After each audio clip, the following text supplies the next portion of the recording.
Hello, my friend. Welcome to Whisper Before Sleep Stories.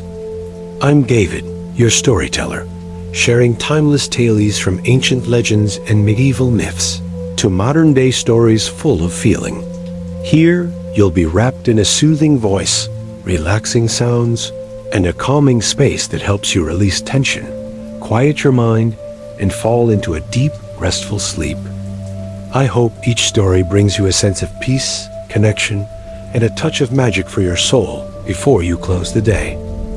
You're here now, winding down, settling in. Maybe your room is quiet, or maybe there's the faint hum of a fan nearby, soft and steady, like a lullaby you forgot you remembered. It's been a long day. One of those days that clings a little too tight at the edges. But tonight, let's let it all go. You probably won't survive this. I mean the day. You'll survive today only once. After that, it becomes a memory, a vapor of things said or left unsaid, drifting behind you. And that's okay, because this moment, it's yours. So before you get comfortable, take a moment to like the video and subscribe, but only if you really like what I do here. And tell me where you're listening from and what time it is there. Now, turn off the lights, maybe turn on a fan for some soothing noise, and let's go on a journey together tonight, or some meditation to help the audience relax their minds.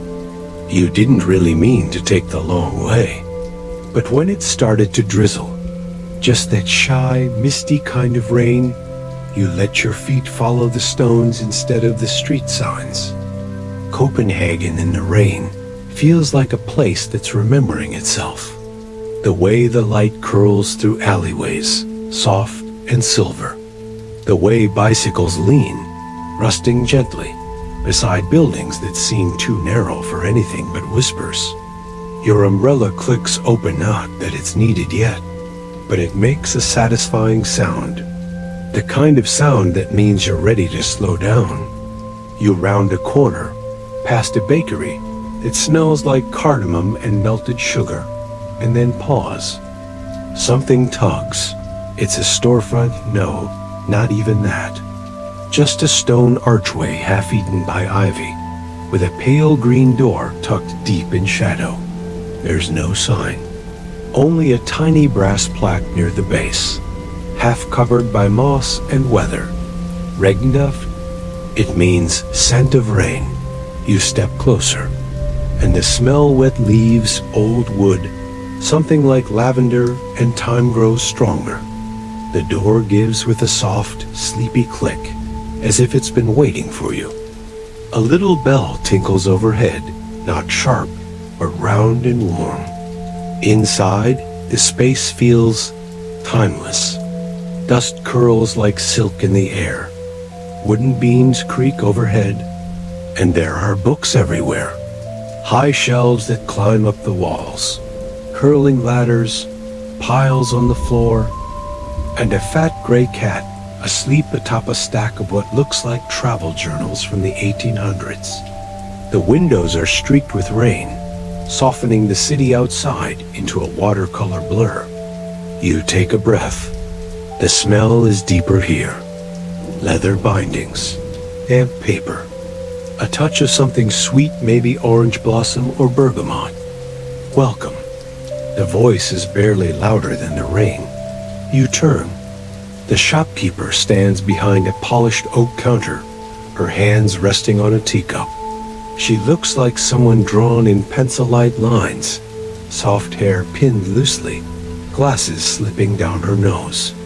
Her name, you'll learn later, is Inga, but for now, she is simply keeper of this space.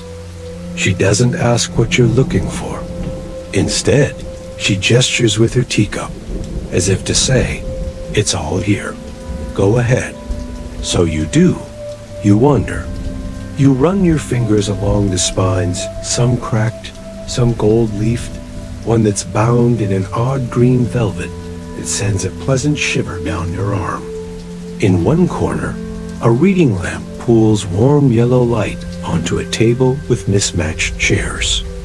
Someone's left a book open there, spine up, a pair of wire-rimmed glasses resting beside it, like they simply wandered off mid-sentence. Outside, the rain ticks up just a little, a steady hush like distant applause. You pass a shelf marked Lost Europe, though most of the titles are in languages you don't read. One book has no title at all, just a hand-stitched cover and a wax seal, unbroken. You leave it untouched. There's a small alcove at the back, where the air feels even cooler, older.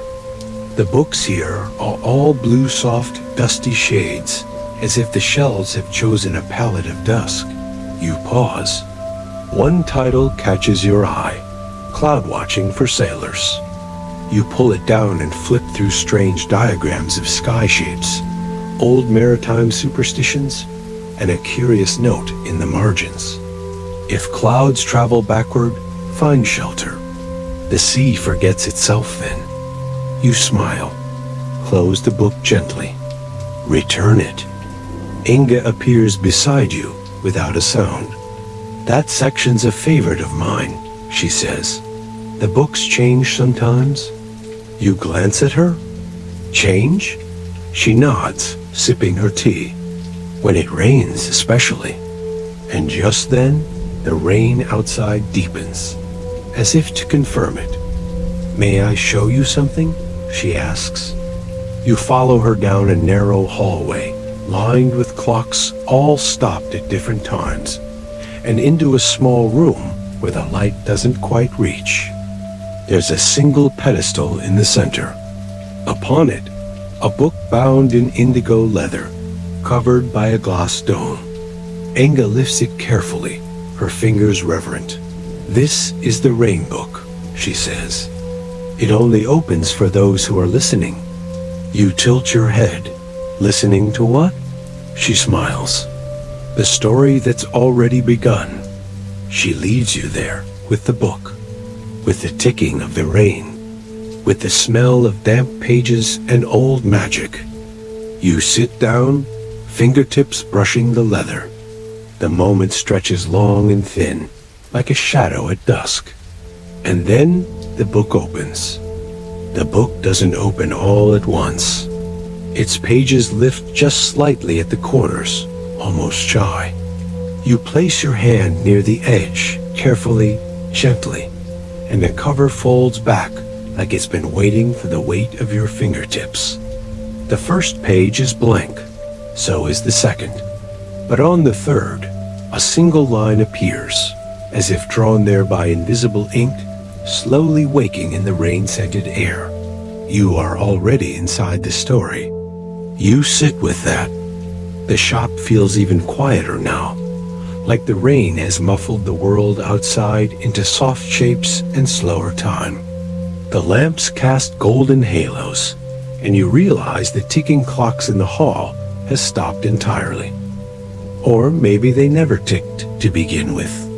You turn the page. The book is handwritten in slanted script, the kind you might imagine from an old sea captain's journal or a love letter left in a drawer. The story it tells is gentle, unhurried. It speaks of the bookshop, this very one, though in a time you can't quite place. There's mention of a young boy who once got lost in the shelves for 3 days and emerged speaking only in rhymes for a week. A woman who came looking for a map and instead found a photo of her grandmother taken the day she disappeared. A teacher who read a book about a river that flowed backward and later swore she'd seen one. And then there's the manuscript.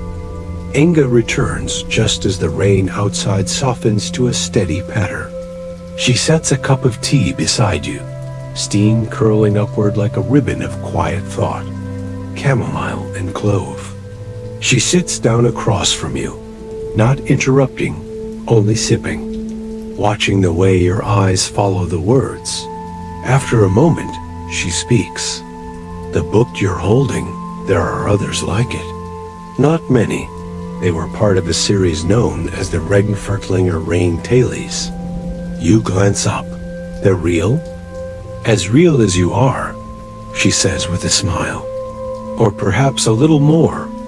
She explains, her voice just above a whisper, that in the 1600s, during one of the coldest, rainiest springs Copenhagen had ever seen, a small group of scholars and poets met in secret beneath a tavern near Gammelstrand. They were fascinated with weather, not just the science of it, but the way it shaped memory, mood, and meaning. They believed rain could open hidden doors in stories, that certain tales could only be told when the sky cried. They kept weather diaries, she continues, but not in the usual way. They'd record emotional weather, too melancholy, longing, sudden joy. Pages that blurred when wet revealed messages written between the lines. You flip another page, and there it is, a paragraph written in a faint hand, describing something called the skybound ink. It was said to change with humidity, Inga murmurs, reacting to the air like a living script. Most of it has been lost, of course, or so we think. You're quiet a while, listening, thinking. The rain has a pulse to it now, a soft syncopation against the glass. You know Tycho Brahe? She asks suddenly. You nod slowly. The 16th century Danish astronomer. He lost part of his nose in a duel, wore a metal replacement, and built a massive observatory on the island of Fenn. Some say, Inga continues, that he wasn't just interested in the stars, but also in rain, in how weather reflected movement above, that he kept a second set of journals, ones no one's ever found, not about planetary motion, but about emotional tides. Rain journals. You raise your eyebrows, and no one knows where they are? No one knows if they existed at all. She sips again. But researchers still wonder if perhaps his lost writings weren't lost at all, just unreadable, hidden in plain sight. Ink that only reveals itself when the rain falls just right. You imagine it, an old page blooming under droplets, stars shifting on parchment, a secret map written in moisture. It's only a legend, of course, she says. But then, so is this bookshop, depending on who you ask. You smile. Has anyone else found one of the rain tales? Only a few. Some say there's one in Lisbon, another in Kyoto, one in New Orleans, though it's never in the same place twice. And all of them smell faintly of rain, no matter the weather. You inhale again. Yes, the smell is still there, like the edge of a summer storm. You ask her about the book you're holding, why you can read it, why now ... She tilts her head. Because something in you matches the weather today. Outside, a bicycle passes by, tires hissing along wet cobblestone. You close your eyes for a moment. You can feel the quiet weight of the bookshop settling around you like a blanket. The stories humming low in the walls. Inga stands, leaving you once more to the pages. There's a soft creak overhead. You look up, and for the first time, you notice there's a staircase tucked behind one of the bookshelves, almost invisible unless you were looking for it. A golden cord hangs beside it, with a small sign, the reading room, by invitation only. The book closes itself just as the rain picks up again, gentler now, more like a whisper. And then you hear her voice from the stairs. If you'd like to read a different kind of letter, come upstairs. The stairs creak beneath your weight softly, but deliberately. Each step seems to sink you further out of time, as though the shop is folding around you like a cloak. The light dims as you ascend, then blooms again at the top in the shape of a small, warm lamp hanging from the ceiling. The reading room is nothing like you imagined. It's not grand or mysterious. It's homely. Soft rugs, frayed at the edges. Two worn armchairs near a window, blurred with raindrops. And shelves again, but different, now each book wrapped in paper, tied with thin string, as though they're gifts waiting to be unwrapped. A writing desk sits in the corner, with a blotter and fountain pen still wet with ink. And on the far wall, beneath a slanted ceiling, is a cabinet with shallow drawers labeled by years 1891, 1903, 1917. Some drawers are missing handles. Others are wedged slightly ajar. Inga is already seated by the window, a steaming mug in her hands. She looks smaller here, more like part of the room than someone placed within it. These, she says, gesturing to the cabinet, are letters never sent. You tilt your head. From whom? From anyone. Everyone. They appear here, sometimes words meant to be mailed but never were. Some found their way into books and became stories. Others still wait. You approach the drawers. Choose one at random. 1922. Inside, bundles of cream-colored paper, their ink faded to smoky gray. You lift one gently. The script is careful, deliberate. A letter from a woman named Matilda to her sister in Amsterdam. She writes about a man she met at the university, how he'd walked her home under a shared umbrella and smelled like cedarwood, how she'd planned to send the letter the next day, but never did. You glance at her. What do you mean? She smiles, unsurprised. It's not just the weather outside that matters. It's the weather within you. You sit beside her, and she hands you another bundle. You untie it slowly, and the top letter is written in a language you don't understand. Or rather, you shouldn't.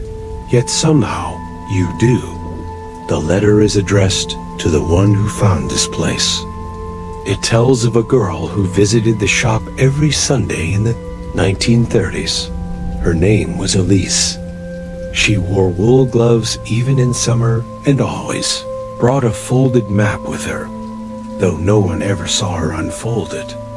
She was fascinated by books that couldn't be opened.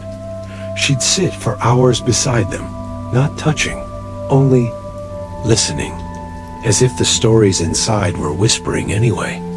One day, she stopped coming. The owner at the time, Inga's grandmother, searched for her. Days passed, then weeks, but Elise never returned. Only her map remained, tucked under the cushion of her usual chair. And here's the part that makes your breath catch. The map had no streets, only clouds. Dozens of small sketches of cloud formations, each labeled with a number and a single word. Memory, longing, turning, arrival. I like to think she's still reading somewhere, maybe writing letters we haven't received yet. You look around again. The room feels fuller somehow. Not crowded, but alive.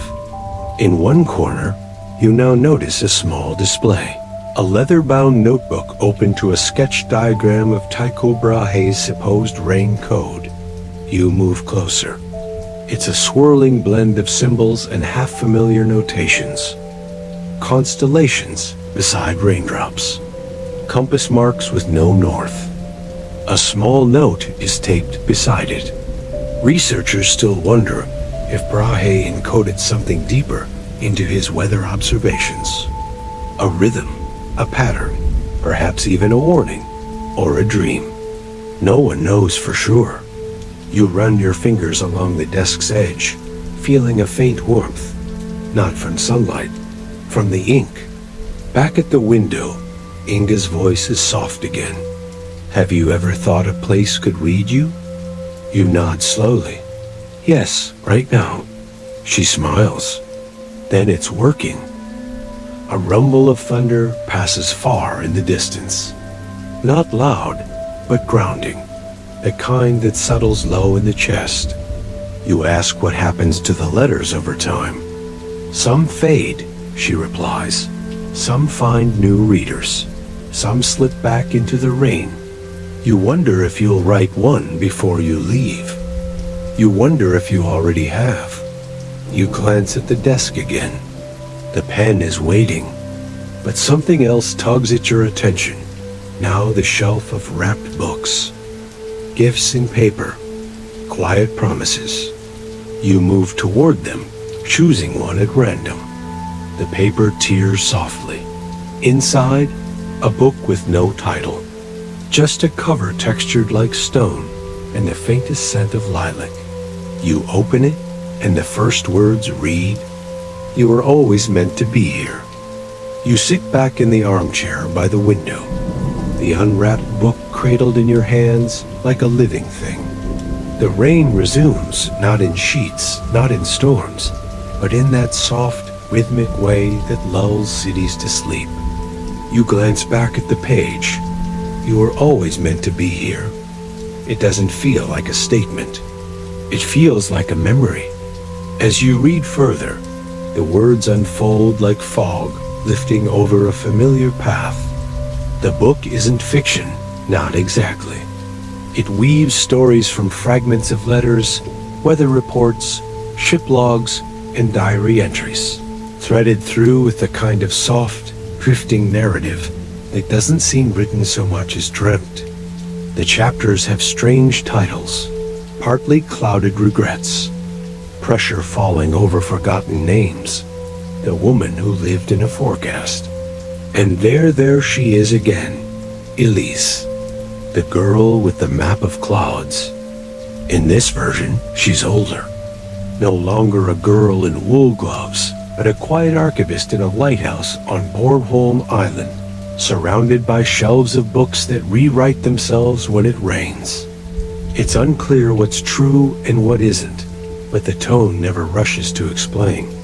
The story trusts you to float with it, drift with it. Let meaning arrive like thunder that never quite touches the ground. You read slowly, pausing often to stare at the mist curling against the glass. The city beyond is blurred a watercolor world where spires and cobblestones melt into blue-gray quiet. You turn a page and a folded letter falls out. It's not part of the book. It's older, realer. You unfold it carefully and the paper crackles gently. It's dated 1944, addressed simply to the reader. The handwriting is tight and clean. It reads, "If you found this letter, you're in the right place. There was a time when I didn't believe in such things. Then I saw the woman vanish into the rain." You glance out the window. Nothing there but droplets tracing their slow paths. The letter continues. "She walked into this shop at 3:30, wearing a yellow coat and carrying nothing but a blue notebook. She asked if we had any books on rain. I showed her 5. She only opened one. And then she smiled, turned the page, and was gone." You stop reading. The shop's silence deepens. Angus speaks softly behind you. "That's one of my favorites." You turn? Was it real? Her expression is unreadable. Everything here is real, in its own way. You're quiet a moment. Then, what was in the blue notebook? "No one knows," she says. "But I like to think it was a list. Places to vanish from. Or maybe, places to be remembered." You look down at the letter again. On the back, something else is scribbled. A book is a doorway, a letter, a key. Some places open only when it rains. You tuck the letter back inside the book and close it gently. The air in the reading room has changed, slightly warmer, a touch sweeter, like something unfolding. You stand and return the book to its shelf. The other wrapped volumes remain still, but you sense them watching, waiting. Back at the desk, the pen glints faintly in the low light. Without thinking, you sit. You pull a fresh sheet of paper from the drawer and begin to write. You don't plan what to say. You just let it come. A line about how the city smells different in the rain. A memory of someone reading aloud beside you in silence. A wish you never admitted, not even to yourself. When you finish, you don't sign it.